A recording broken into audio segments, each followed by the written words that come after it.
So I've got this article that I want to make some comments on regarding the Pope and climate change. The Vatican to host meetings on climate change. So this is a really interesting thing because what we've been taught is that climate change is about science, and the science is primarily done by an intergovernmental panel. So a bunch of governments getting together, as they do on the regional level. We have regional councils of governments in the United States. Well, as we have regional governments, so too do we have international, some sort of a council of government. We have the United Nations, and well, they get together and they also work on the intergovernmental panel for climate change, IPCC, as it's known. But now we're talking about the Vatican is talking about climate change. So what's really interesting about that is that the Vatican is clearly not a climatologist or a climate scientist. And this is really interesting for me, is that the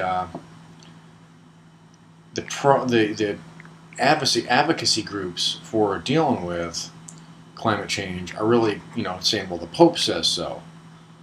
Well, I really don't see why that's a big deal about what the Pope says. Now, if the Pope were telling us, what he thinks might, be an interpretation of religion or spiritual values, now that would be something, that I'd want to listen to. Or if the Pope had actually said, you know what, I've really been studying a lot of this, and here's my explanation of climate scientists or climate science. Then that might be something to listen to. If he actually had something to say, and we could actually look at those arguments. But he's not doing either one of those things. And he's basically saying the climate is a common good. And let's look at some of the words he's actually saying. Because if you look at some of these words, you realize that they're very cheap, and that these words get reused quite a lot. And one of the things that you'll want to look for is this word social equity. That's a little keyword.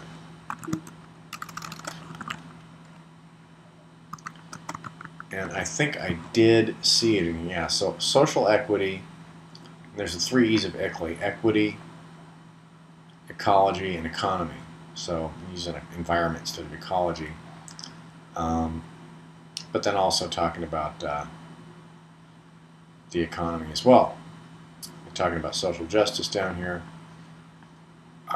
They're talking about California. They're talking about mayors as well. So the Mayor's Council, or Coalition, deals with rolling out a lot of this global agenda as well.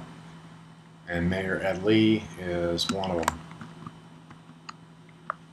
Mayors from around the world discuss how cities can contribute to the solutions of climate change. They're talking about it again. Mayors play a key role. All right. And they're talking about how they're going to, this is really Agenda 21 propaganda, basically trying to say that the stuff that they want to do is good. First they say, well, there's no such thing as Agenda 21. They say, oh, well, that little thing, we don't have anything to do with it. And then they come out and they try to advocate for all the things that are in Agenda 21. And then they say, well, it's not Agenda 21, it's sustainable development. And now they get the Pope to promote all this same lingo too. Okay, so it's the same stuff. He's basically echoing the Agenda 21 talking points.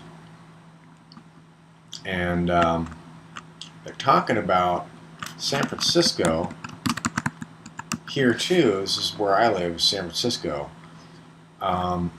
Mayor Ed Lee, we must act urgently to combat climate change. This guy does not know what he's talking about. He's got his hands in way too many things to be able to understand anything about climate scientists, what's going on with the climate. End human suffering, and I'm honored to join Pope Francis. I mean, he doesn't know anything about Pope Francis. I mean, I don't even think this guy's Catholic. I don't think that matters. he's just basically echoing the same talking points, and it's groupthink. We're all on the same side. Pope Francis and I are coming together to fight climate. And Governor Jerry Brown. So now Jerry Brown is the same guy who is pro fracking in California. Okay, so there you go.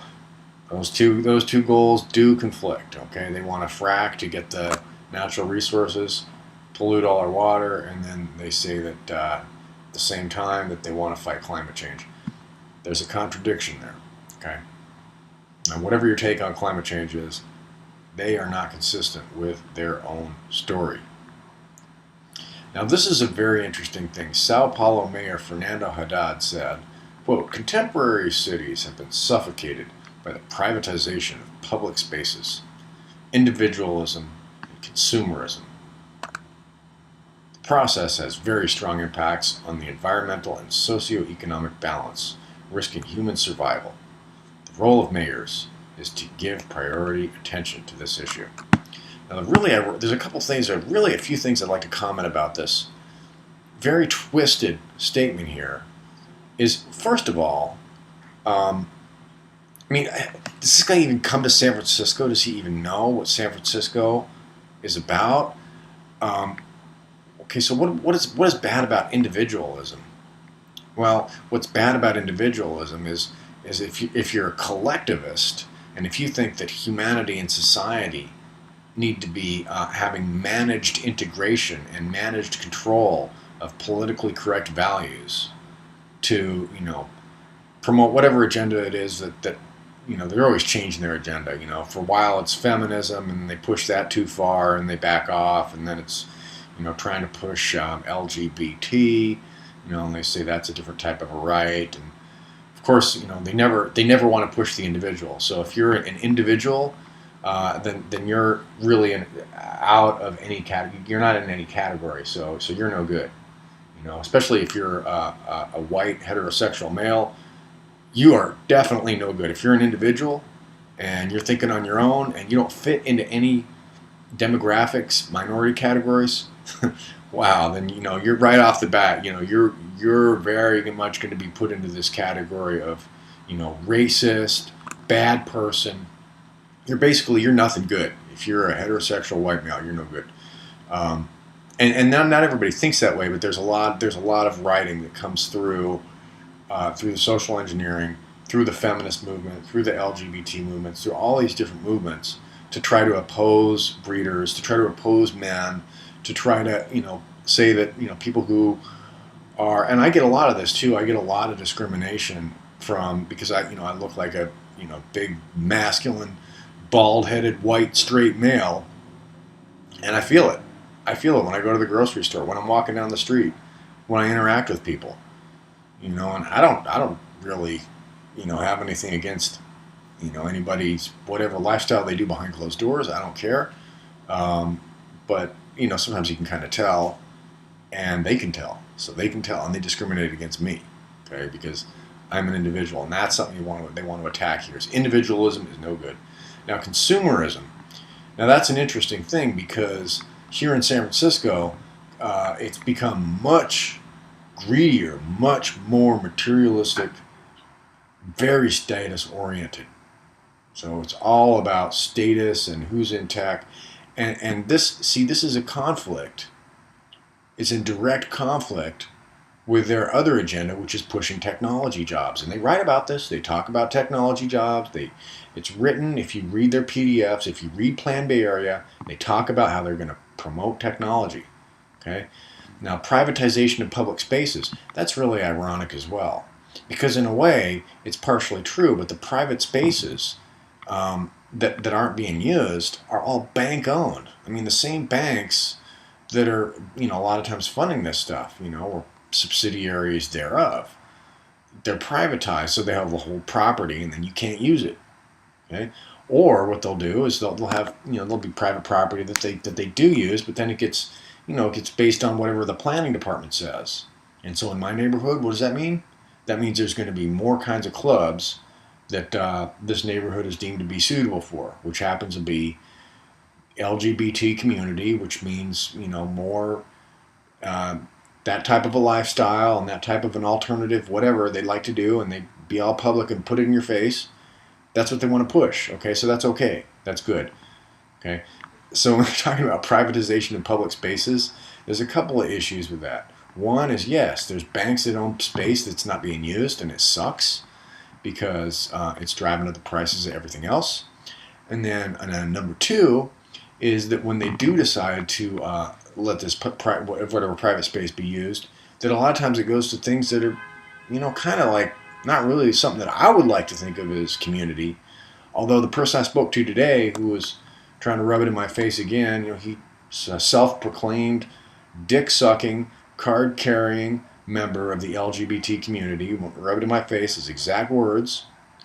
Of course, I can't say anything back to him. I can't be too aggressive with this person because next thing you know is the police are going to come and it's going to be arrested for a hate crime. Just we got to be really careful in these situations because that's the neighborhood I live in. You got to handle them really well. It's difficult to handle these situations effectively, but I feel like I'm getting pretty good at trying to be the boss of my neighborhood. Anyways, that's a little bit of a different issue, but it's a fight here. And some of the things that he's saying are contradictory. They don't make sense. And he's talking about a very generalized perspective from an outsider. Who is this guy? Mayor Fernando Haddad. Does he live here? No, he doesn't know anything about our city. Why should he have input into what we do in our city? Well, because they're talking about the 3 E's of ICLEI: environment, economy, and ecology, risking human survival. It's the end of the world. Climate change is going to kill us all. Now, I don't know anything about climate change really because I haven't studied climate science. I understand that there are greenhouse gases that trap heat. I get that. But I don't really know a whole lot about climate science. So I can't really say one way or the other. And I'm not really convinced that these guys know anything about it either because they don't talk about climate science. They make generalized, sweeping statements which are focused on how we need to be socially re-engineered, how society needs to get rid of the individual, move towards a collectivist state that's based on technology and their idea about what social equity is. Okay, and I don't like that. I like individualism. I like people to be following what their own determination is, If you're going to be a tennis player, you should be trying to do that.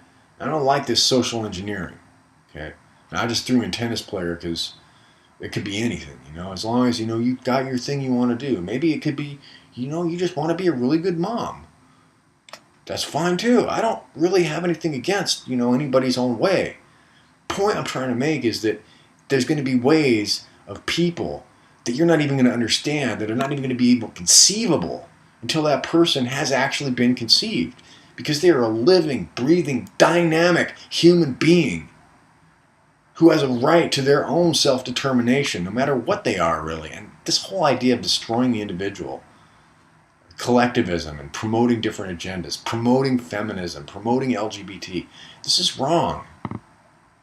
The opposite is not to say, well, we need to start hating people who are, LGBT. We need to, oppress women. That's not the opposite of that. The opposite of that is to stop giving special treatment, to stop socially engineering and creating divisions in society where individuals become marginalized when they're actually individuals instead of belonging to a group and belonging to some social engineering experiment, mindlessly being controlled and told what they're supposed to think, what's politically correct. This is no good.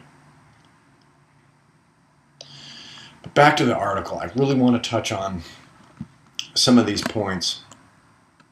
He's talking about the Pope and climate change. I mean, that right there is just, obviously. Okay, anti-slavery talking about climate change. Wow, I don't see where the connection is with slavery and climate change. They're talking about the United Nations. UN Development Agenda, and there we go, okay. So slavery and the United Nations and climate change all go together.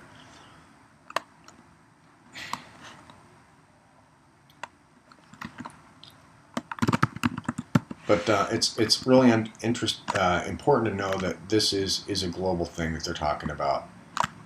They're talking. They'll also say that they want to do it on a local level. This is where they say this is straight out of Agenda 21. Global, national, and local level. That's just pure Agenda 21. That's pure ICLEI. That's exactly their strategy. It's a global blueprint implemented on the national and local level. That's why we have the local climate action plan, which comes down from White House climate action plan, which is part of CAP, climate action plan. It's part of the whole cap and trade type of deal. They're trying to roll out this whole buzzwordy type of stuff. But it's really like about global social engineering. Here we go. Governor Jerry Brown of California to talk about how San Francisco has reached and exceeded its aggressive climate change goals. I can't see how any goals. I mean, how has the climate changed in San Francisco? You can congratulate him for, wow, Governor Brown achieved the climate change. I mean, that right there should tell you, the climate hasn't really changed that much since Governor Brown was, what did he do? Where's the causal effect there with Governor Brown changing the climate? You vote for Governor Brown and he turns the climate knob, or, they did what they did is Plan Bay Area. This is in Plan Bay Area, and they have in LA. They have Plan LA, or the LA Plan. It's PLAN with capital LA, and they do this sort of thing. This sustainable development with ICLEI and the 3 E's: economy, ecology, and social equity.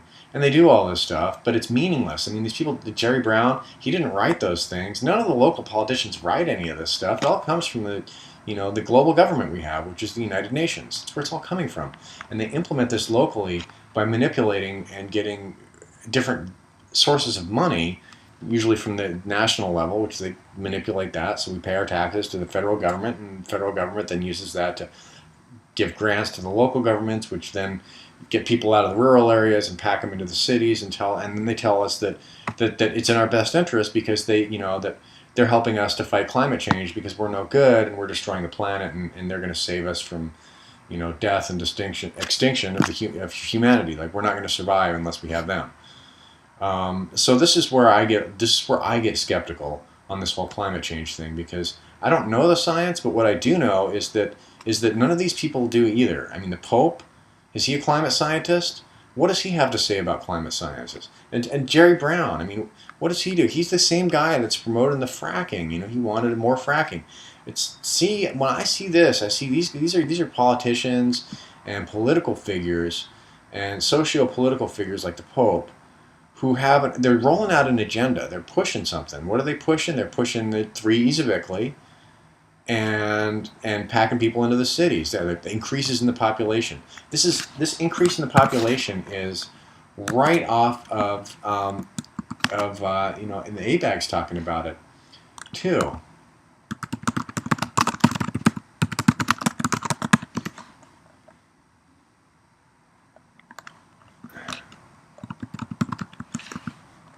They're talking about population growth here. They're talking about it again.